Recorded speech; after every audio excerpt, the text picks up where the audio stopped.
Hi, this is Rabbi Juan Marcos Berrano Gutierrez, and I'm walking around in Minneapolis in the snow. I don't know if you can look around.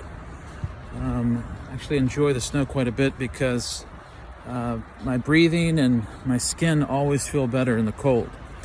As I walk around just to get a little bit of exercise, I wanted to talk about two subjects that I think are very important to the topic of crypto-Judaism.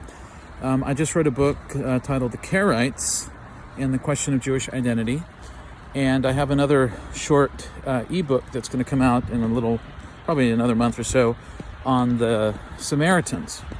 And the reason that I discuss the Karaites and the Samaritans is not just because I find them to be fascinating from a historical perspective, but because they have a lot in common with the Converso experience. The Conversos, of course, were forced converts to Christianity. And even though the time frame is very different, we're dealing with the Second Temple period in the case of the Samaritans, and the Karaites, of course, began in the later medieval period. But there's similarities because the issue of a marginalized community is very much relevant to the topic of the Conversos.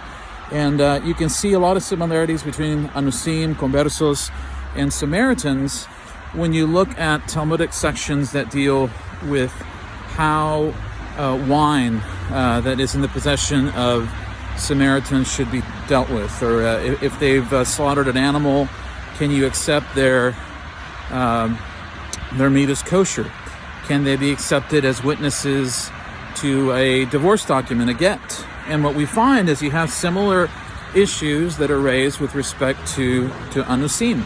And of course, in other videos and in another book, The Converso Dilemma, I've talked about some of those issues and how different rabbis addressed the eligibility or the ineligibility of conversos to serve in those various functions. Now, the Karaites are a little bit different because they were halachically Jews. The Samaritans, there was always a question about their status. Some rabbis accepted them, some did not.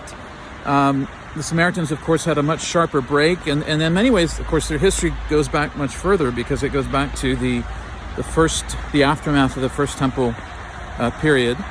But the Karaites are interesting because no one questioned their Jewish status, at least in the beginning. But their rejection of Talmudic law, the concept of the Torah Sheba'al Peh, of the oral law, was very problematic, and it was considered to be much more of a threat because it undermined the basic identity of Rabbinic Judaism.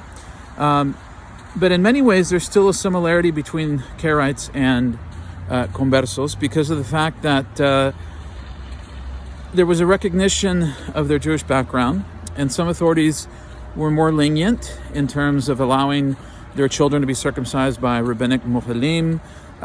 There were intermarriages that we know about between rabbinic Jews and Karaite Jews in Egypt. That's one of the things I included in the book The Karaites and the Question of Jewish Identity.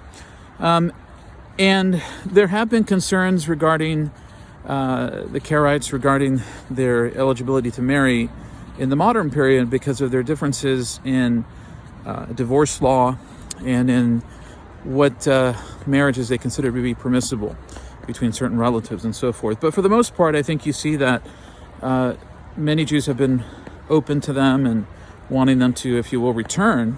And in that sense, I think that theme of wanting to embrace Karaites and Conversos is similar. And the reason, in part, that I'm fascinated by Conversos and Karaites and Samaritans is because of this idea of identity. And I think in many ways it causes us to reconsider what we consider to be standard Jewish identity. And of course, the other area that I've written about is the Second Temple period, as part of my studies in the Second Temple era, as well as the relationship of early Christianity to Judaism. And I think that what we find, you have a lot of authors today like Daniel Boyarin and others, Amy Jo Levine and so forth, who have talked about the boundary lines and the intersection between these two groups. And I think that all those discussions are critical because even in the 21st century, we see questions about Jewish identity arising. You have individuals in different parts of the world who have converted to Judaism, or they're even, they may be from families that have been Jewish for many generations, but because of documentation issues or questions about their marriages or something, they have difficulty immigrating to the state of Israel. And so I think all these issues are important because they bear light on the complexity of this topic. Who is a Jew? From what perspective? I remember one of the lectures at the Sephardic Institute of Jewish Studies when Rabbi Byron Sherwin of blessed memory was teaching, and he said that when you ask a question, you always have to ask what the context is. If a person says, well, this person is Jewish, what does that mean? Does that mean in the standard of Reform Judaism or Conservative Judaism, or is it Karaite Judaism, or is it Orthodox Judaism?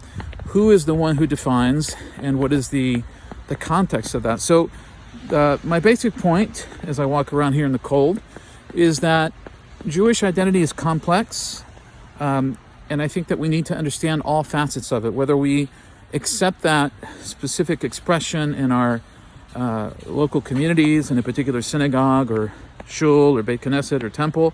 I think that we need to be very much aware of the diversity of the Jewish experience and take those things into consideration when we formulate a position with respect to others. So in any case, I hope that if you're interested, you'll look up the Karaites and the question of Jewish identity. If you're interested in the topic of anusim and rabbinic responsa, teshuvot, that you'll look up the Conversos dilemma, halachic responsa and the status of forced converts.